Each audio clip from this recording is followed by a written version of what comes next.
बहुत समस्या मिट जाएगी, लेकिन तुम्हारी ताकत नहीं बढ़ने दे रही। जब ये बड़े बड़े ये जो बात है, हेलो, ये बात है जब इनमें सुप्रीम कोर्ट में जब पूरे देश के हित की बात नहीं सुनी जाती और तो क्यों इतने भारी भरपूर खोल रखा है। मैंने राष्ट्रपति के लिए विद्यालय महात्मा गांधी को बारे में आम आदमी पार्टी के आशुतोष ने कहा था कि वो चरित्रहीन व्यक्ति है।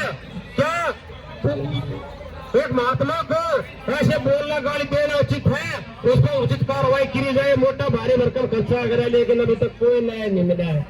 इस चीज से ये पता चलता है कि जिस देश में राष्ट्रपिता जो नोटा पे छप रहा है, सत्य में ज्यादा लग रहा है, क्या सारे का फोटो है, मार्ग है, भवन है, मंदिर है, तो उसको मान सम्मान नहीं है। तो काम सा धर्म आदमी को कहाँ से मान सम्मान की रक्षा हो पाएगी, कहाँ से उसके शांति से सत्य की रक्षा हो पाएगी? तो इतनी लंबी नाटक नोटंकी चल रही है कि कुछ नहीं पता चल रहा है कौन सही झूठ बोल रहा है, कौन साथ बोल रहा है। कोई मोदी भगत को, केजरीवाल भगत को, मुलायम भगत को, ममता भगत को किसी का भगत। अरे देश भगत कौन है? देश भगत बनोगे, देश का कार्य होगा, देश भगत बनोगे। आप व्यक्ति विशेषों के अपने निजी स्वार्थ लालचों में भ्रष्टाचार चल रही है और इसके अलावा कोई नहीं हो रहा है। और गड्ढे बैठे हुआ काल है, उनमें भी चापलूस चाटुकार चाहिए, और जो चापलूस चाटुकार प्रवृत्ति के होते हैं उनमें अपने आका चाहिए, जिनको तो तल को चाट सके, अपना गुजारा कर सके, अपना पेट झेत भर सके, अपनी मौज मस्ती कर सके, इसके अलावा कोई सोच नहीं है। इसी कड़ी में हम आगे बढ़ेंगे। हमारे वैद्य जी हैं, हाँ वैद्य जी, दो शब्द आपके भी, इनके भी बहुत वीर गंभीर शब्द होते हैं। ऐसी शब्द वाणी हर किसी के पास होते तो जिनके स्वामी है। अब देखिए, सुनिए विचार। वैद्य जी हैं, वो हरियाणा से आते हैं, दिल्ली में रहते हैं और अपने वाणी से, विचारों से आपको संबोधित करेंगे। कृपया ध्यान से सुनिए। बहुत बहुत स्वागत आपका। सभी को मेरा नमस्कार। और कहने को तो हर एक के पास कुछ न कुछ होता ही है कहने के लिए, मगर मैं थोड़ा सा यही कहना चाहूँ कि भाई जो भ्रष्टाचार की बात आती है या शांति की बात आती है, तो आप एक छोटी सी लाइन पे ही समझ लो कि भाई शुरुआत कहाँ से होती है। भाई ये मेरे अपने विचार है, मतलब हर एक आदमी अपने विचार पेश कर रहा है। और तो क्या है भाई, एक आदमी बस में बैठा है, गलती से वो जो है ना, अगर एक स्टैंड छोड़ कर दूसरे स्टैंड पे भी उतर जाता है तो उसके ऊपर जुर्माना लग जाता है विदाउट टिकट का। अगर एक आदमी जो है ना, उसमें 10 पेंसिल हाथ में लेके या 2-4 चीज़ें हाथ में लेके उसमें बेच भी रहा है, तो आप ये हिसाब लगाओ, अगर भाई एक आदमी 20 किलो सामान ले रहा है ना, तो कंडक्टर उसके पीछे पड़ जाएगा, भाई इसकी टिकट लो, टिकट लो, टिकट लो है। अगर गरीब आदमी 10 रुपये का रोजगार कर रहा है, कहीं से कोई सामान लेकर ले आकर बेच रहा है, तो क्या परेशानी है। मगर वो आदमी जो है ना, विदाउट भी चल रहा है, 10 पेंसिल हाथ में ले रहा है और उसका कमर्शियल यूज भी कर रहा है, तो उसके ऊपर कोई कुछ नहीं, उसने ATI आ जाएगा और कोई भी आ जाएगा, तो वो यूँ कहेगा कोई बात नहीं भाई, गरीब आदमी है, 10 रुपये कमा लेगा तो क्या फर्क पड़ेगा। तो भ्रष्टाचार तो यहीं से छोटा मोटा शुरू हो जाता है। दूसरी चीज़ ये है, भाई मैं तो आयुर्वेद का काम करता हूँ, तो मेरा मतलब ये है कि भाई थोड़ा सा जो है ना, हर एक आदमी ने इस चीज़ का ध्यान देना चाहिए। जैसे हमारे यहाँ मोहल्ला क्लिनिक खुले हुए हैं या सरकारी हॉस्पिटल खुले हुए हैं, तो मैं एक बात मेरे आज तक दिमाग में नहीं आई, तो भाई सेंट्रल गवर्नमेंट है या स्टेट गवर्नमेंट है, वो अपने एम्प्लॉइयों का या उनके बच्चों का वहाँ ट्रीटमेंट क्यों नहीं कराते। सब जगह जो है ना, सारे प्राइवेट हॉस्पिटलों में ले जाते हैं। अगर वहाँ वो उसका ट्रीटमेंट कराएंगे तो कोई किसी का जिम्मेवारी तो बढ़ेगी ये कहने की, अब भाई इसका ट्रीटमेंट क्यों नहीं हुआ और ये सरकारी से प्राइवेट हॉस्पिटल में क्यों गया। तो ये तो चीज़ें हैं, ये थोड़ी सी हमारी ध्यान में रखने वाली बात है। बाकी तो बहुत कुछ है दिल में कहने के लिए, पर वो तो सवेरे शाम हो जाएगी, कहते कहते खत्म नहीं होती बातें। हर एक आदमी के दिल में कुछ ना कुछ तो होती है। चल ठीक है, धन्यवाद। बहुत बहुत धन्यवाद हुआ जी। बिल्कुल, जब तक चिकित्सालय में चिकित्सा नहीं होगी, शिक्षालय में शिक्षा नहीं होगी, न्यायालय में न्याय नहीं होगा, समाज में संस्कार नहीं होगा, देश का और समाज का बेड़ा गर्क निश्चित है। जो हम देखने लग रहे थे, देश का होने लग रहा है। देखते देखते कितना परिवर्तन आ गया, कितना बदलाव आ गया। टकाई धर्म, टकाई क्रम, टके से शुरू, टके पे खत्म। अरे टके पैसे के अलावा बस सोच ही नहीं रह रही। अब कैसे भी आ जाए, किसी तरीके में से भी आ जाए, पैसा आ जाए, पैसे से बाजार में सब कुछ मिलता है, ऐसी भावनाएं इस वक्त से तोड़ लग रही है। और ऐसी भावनाएं अगर विकसित होगी तब तो मनुष्य से विश्वास उठ जाएगा, वो प्रेम प्रीति परोपकार की भावना हट जाएंगी, वो सब भावनाएं दूर दूर तक नहीं दिखाई देंगी। और आज इस दौर में, इस पीढ़ी में अगर क्रांति आएगी, बदलाव आ गया, परिवर्तन आ गया तो आ गया, वरना अगली पीढ़ी में कमाएगा लाल क्रांति नहीं ला सकता, कोई बदलाव नहीं ला सकता। क्योंकि डैमेज हो जाए, बिल्कुल दिमाग से डैमेज कर देंगे। डैमेज कुछ नहीं, दूसरे बात ये कर देंगे तो रिमोट कंट्रोल का सिस्टम हो जाएगा। और ये पूंजीपति, जो पागल पूंजीपति जिनके फूल जुट रहे हैं, पागल का चेक करवाओ तो उनका दिमाग का चेक करवाने उनके फूल नहीं उठ पाओ है। उन्हें ये नहीं पता तुम्हारे पास कितनी अता संपत्ति है, वो सुबह से शाम तक उसको 2 गुना 4 गुना 10 गुना 20 गुना 50 गुना पर लाग रहे हैं। अरे जब राष्ट्रता मानवता सभ्यता संस्कृति खत्म हो जाएगी, प्रकृति पर्यावरण का संतुलन बिगड़ जाएगा। हर तो सिर पर धड़कना चोगे अपने पाप की कमाई को। इस बात को कौन समझाने वाला है? कितने वाद विवाद खड़े कर दिए हैं, तो समझाने की बात कराए देश में। सब निजी समाज में, लोभ लालच में, अपने से शुरू होने में खत्म। इससे ऊपर उठना पड़ेगा, उद्धार अद्धार बनाना पड़ेगा, विराट सोच बनानी पड़ेगी। जब कुछ कोई महान कार्य हो सकते हैं तो राष्ट्रीय सदन के कार्य हो सकते हैं, लेकिन जिसके अंदर जाके हैं वही बात मिलती है। उच्च दुकान फीके पकवान, आचार विचार बहुत ऊंचे, मंच मिल गया, माइक मिल गया, और वहां पर तालियां होगी, वहां वोट बटोरी समेत निकल गई। ये कब तक चलेगा? कब तक?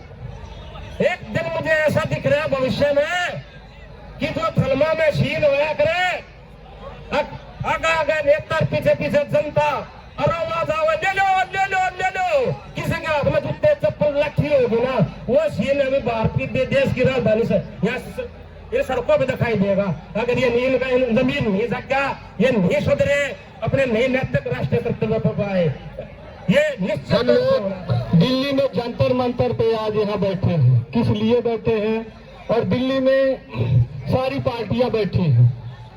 पार्टियां चोर चोर कहा जाता था हर पार्टियों को, और 2012-13 में यहाँ से अन्ना जी का आंदोलन हुआ था, और नई पार्टी आई थी केजरीवाल, कट्टर ईमानदार।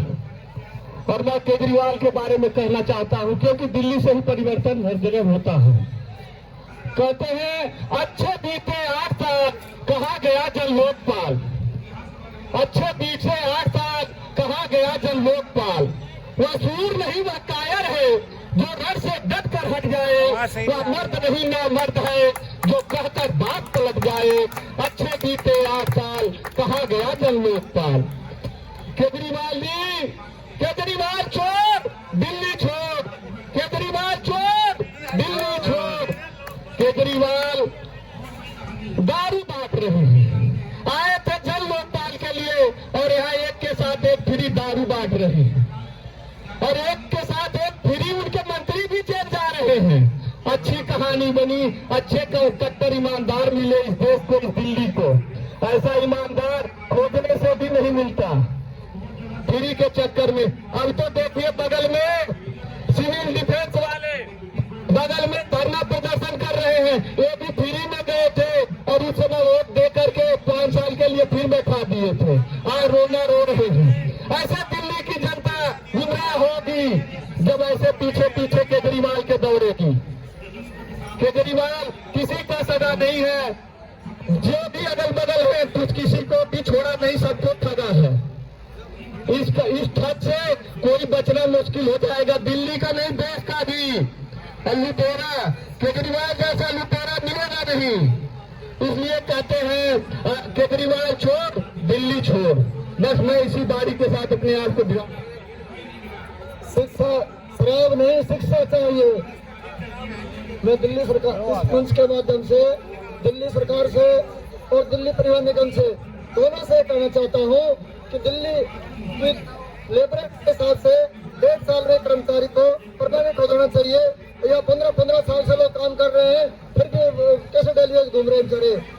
मैं ये कहना चाहता हूँ, उनका जवाब देना चाहिए दिल्ली सरकार को भी, और दिल्ली परिवहन निगम के मैनेजमेंट को भी इस वक्त जवाब देना चाहिए कि ये 15-15 साल से ये जो हमारे साथी भाई हैं, जो ड्राइवर कंडक्टर हैं या जो दूसरे सिविल डिफेंस के लोग हैं, ये डेलीगेट्स क्यों घूम रहे हैं अब तक और ये सड़कों पर क्यों घूम रहे हैं?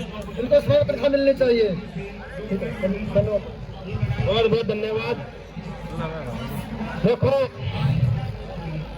केजरीवाल का जिक्र है, केजरीवाल की सच्चाई ईमानदारी आपका बढ़ियार सत्ता हासिल कर ली, उस रास्ते पे वो जो सिद्धि जो संसाधन यूज करे थे, प्रयोग करे थे, वो सारे खींच लिए और उसी ने सच्चाई ईमानदारी का नाम लेने वाले को अब वक्त दृष्टि से देखते हैं। जिस जिला सरकार को कांग्रेस को चोर चोर चोर चोर चोर चोर कहेगा, दिल्ली की सत्ता कब्जाई, आज उसी के गोद में बैठा है और प्रधानमंत्री देख रहे हैं खा मिल रहे हैं। और वो पूरी टीम ये भी जानती है कि कितना असली, कितना मक्कार, कितना तो दगाबाज है। वो विश्वास भी नहीं हो पा रहा है, उसमें भी खलबली मची हुई है, क्योंकि जिसका कोई करेक्टर नहीं होता, जिसका कोई चरित्र नहीं होता, उसका कौन विश्वास करेगा? मनुष्य मात्र का चरित्र होना चाहिए। हर एक जीव जंतु का अपने नियम सिद्धांतों से बंधा हुआ है। एक मनुष्य ऐसा है जो किसी नियम सिद्धांत से नहीं बंधा हुआ है। वो तब का है कितनी भी नीचता बदल सकता है, कि कितने भी दानवता बदल सकता बड़े संघर्ष लिए हैं हमारे यहाँ फैजाबाद से। इन्होंने उस समय चौकी इंचार्ज थे जी, चौकी इंचार्ज से इन्होंने उसी पर से पूरा त्याग पत्र दिया। आज 20 साल हो गया, इनका रिकॉर्ड कायम कर दिए हैं। जय हिंद, जय भारत। सभी दिल्ली वासियों से यह निवेदन करना चाहता हूँ कि आने वाले 2025 के चुनाव में और 2024 के चुनाव में हमारे संगठन को ज़्यादा से ज़्यादा वोट करेंगे, ताकि हम अपने व्यवस्था में परिवर्तन कर सकें, ताकि देश में सही तरह कानून हो सके, सही तरह से लोगों को रोजगार मिल सके। धन्यवाद। आप जंतर मंतर पर हैं। यह जंतर मंतर लोकतंत्र का सबसे बड़ा स्तंभ है। भारत देश में संविधान की रक्षा करने के लिए भारत सरकार ने लोकतंत्र में इस जंतर मंतर को भारत का सबसे अखाड़ा बनाया है।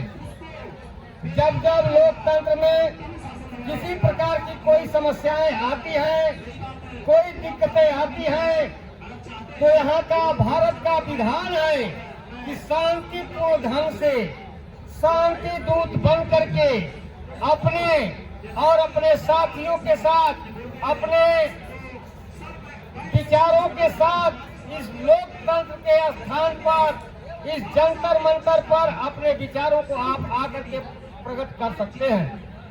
इस अखाड़े में आज हमारे साथ आदर्श तपस्वी परिवार के मुखिया एवं आदर्श तपस्वी परिवार टीएपी के राष्ट्रीय अध्यक्ष, सम्मानित साथी, क्रांतिकारी साथी, इस युग के महापुरुष योगी योगेंद्र नाथ सिंह माथुर जी इस मंच पर उपस्थित हैं। साथियों, यह कहने की बात नहीं है कि आज सत्य और ईमानदार की कोई पूछ नहीं है। शासन प्रशासन भी अगर कोई लगाम लगाता है तो सत्य और ईमानदार पर ही लगाता है। सत्य और ईमानदारी के लिए भी परमिशन की जरूरत है। चोर चक्के के लिए कोई परमिशन की जरूरत नहीं है। जो डकैत है, चोर है, मर्डर है, उसको कोई परमिशन नहीं चाहिए। वो जब चाहे तब कोई घटना घटा सकता है, ब्लास्ट कर सकता है। लेकिन अगर देश के लोकतंत्र के स्तंभ को बचाने के लिए कोई व्यक्ति अगर अपनी आवाज उठाना चाहता है तो उसके लिए सिस्टम वाइज आपको परमिशन की आवश्यकताएं हैं। आज दिल्ली में जिस प्रकार की व्यवस्था फैली हुई है, दिल्ली के माननीय मुख्यमंत्री केजरीवाल साहब पूरे दुनिया में ढिढोरा पीट रहे हैं कि दिल्ली को हमने ऐसा कर दिया, दिल्ली को हमने वैसा कर दिया। लेकिन भ्रष्टाचार उनके कचरों से प्रतीत होता है कि दिल्ली में जहाँ जाइए, जिधर जाइए, गर्द और गुबार का माहौल है। गंदगी की वजह से जो है दिल्ली में तमाम प्रकार का जो है बीमारियों का भी चलन हुआ है। साथियों, अब केजरीवाल चंद दिन के मेहमान हैं। आने वाले समय के मुख्यमंत्री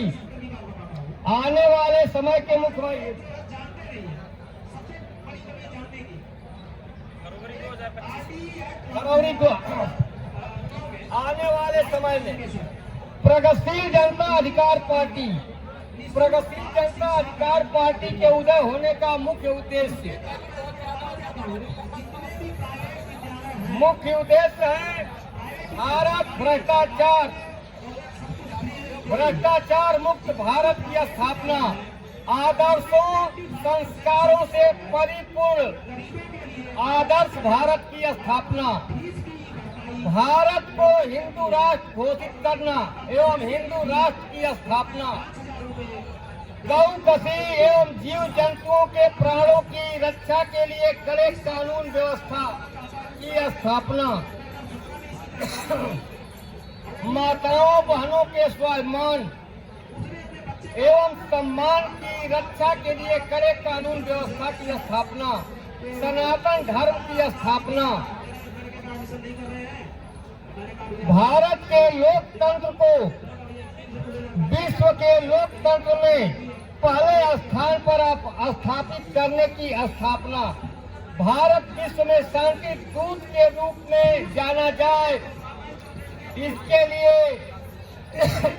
लिए भारत में एक अच्छी व्यवस्था की स्थापना, आदर्शों संस्कारों एवं सम्मान के लिए विश्व में पहचान हो, इसके लिए भारत में इसकी स्थापना हो, भ्रष्टाचारियों के लिए कड़े कानून व्यवस्था की स्थापना हो, करोड़ों भारतीयों एवं भारत के सम्मान एवं स्वाभिमान की रक्षा के लिए सरहद पर संघर्ष कर रहे जल थल नभ की सेनाओं को संपूर्ण सुविधाओं के लिए विशेष कानून व्यवस्था की स्थापना हो, भारत में राम राज्य की स्थापना हो, भारत में सम्मान स्वाभिमान और हर चीज की रक्षा के लिए लोकतंत्र की मजबूती के लिए नए कानून व्यवस्था के साथ स्थापना हो। प्रगतिशील जनता अधिकार पार्टी ने यह ठान लिया है। साथियों, आप अभी हमारे साथ प्रधानमंत्री जी हैं, पार्टी लाइस के और भी साथी बैठे हैं, तमाम प्रकार के तरह के झगड़ा और बवाल करते हैं, उधर भी तमाम लोग हैं। जैसे अराजकता का माहौल फैला हुआ है, लेकिन प्रगतिशील जनता अधिकार पार्टी, वो चाहे पार्टी लाइस हो, चाहे भाजपा का हो, चाहे बसपा का हो, चाहे सपा का हो, अगर उसका विचार राष्ट्र के प्रति, देश के प्रति, देश के करोड़ों जनता के प्रति है, तो प्रगतिशील जनता अधिकार पार्टी अपने मंच पर उसका सुस्वागत करती है। उसमें कोई कड़वाहट नहीं, कोई गंदगी नहीं, किसी से द्वेष नहीं, किसी से कोई घृणा नहीं है। घृणा है तो सिर्फ भ्रष्टाचारियों से और अपराध से और भ्रष्टाचार कराने वालों से। साथियों, यह बात इतिहास में तारीख बनेगा, आज नहीं कल नहीं परसों, यह निश्चित ही समझ लो कि व्यवस्था परिवर्तन होके रहेगा। जब तक सांस में सांस रहेगी, प्रगतिशील जनता अधिकार पार्टी के झंडा तले शशिकांत यादव नाम का जो व्यक्ति है, जब तक जिंदा रहेगा, इस व्यवस्था के खिलाफ, जो व्यवस्था भ्रष्ट है, जो अपराधी हैं, जो अपराधी तत्वों की मदद करते हैं, उनके लिए आजीवन संघर्ष जारी रहेगा। साथियों, दिल्ली में इस सरकार को बदल करके जो अभी चुनाव होने वाला है, साल भर बाद 25 में चुनाव होना है।